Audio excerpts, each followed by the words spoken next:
une vidéo compromettante et un chantage qui en a découlé pour le latéral gauche du PSG. Exactement, Layvin Kurzawa qui a porté plainte le 31 juillet de 2017, donc de cette année évidemment, depuis le 26 juillet, alors que le Paris Saint-Germain est en stage du côté des États-Unis.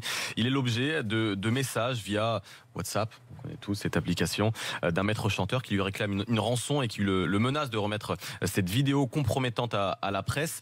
On a appris, d'après nos informations, que ce dernier est un homme qui a connu le joueur parisien et qui est un ancien du centre de formation de l'AS Monaco.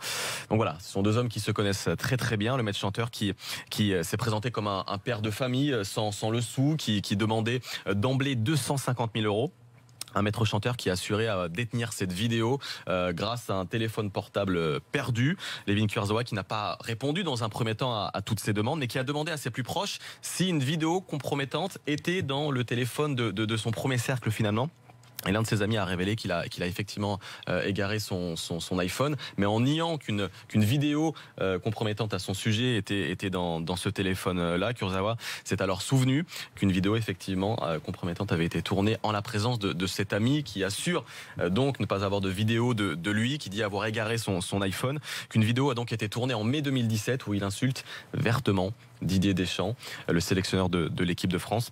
Un maître chanteur qui... On peut rappeler le contexte quand même de la vidéo, c'est-à-dire qu'il a le maillot de l'équipe de France et son pote lui dit vas-y on joue à l'interview. Exactement. Et qu'est-ce que tu penses du sélectionneur? Et en fait c'est quoi? Il fait une blague? Bah, c'est ça, on sait pas en fait. C'est une blague entre potes quand même à la base, oui. C'est aussi une question d'interprétation. C'est dans une soirée entre potes en tout cas. Voilà, oui, exactement, c'est une soirée entre potes, pas dans un bar à chicha, mais directement au domicile de Layvin Kurzawa. Et il s'amuse à feinter une interview. Voilà, c'est à ce moment-là que ce fameux ami lui tend son téléphone portable et elle lui pose différentes questions, et notamment sur Didier Deschamps. Et à ce moment-là, Layvin Kurzawa se serait donc lâché et aurait insulté vertement donc son sélectionneur.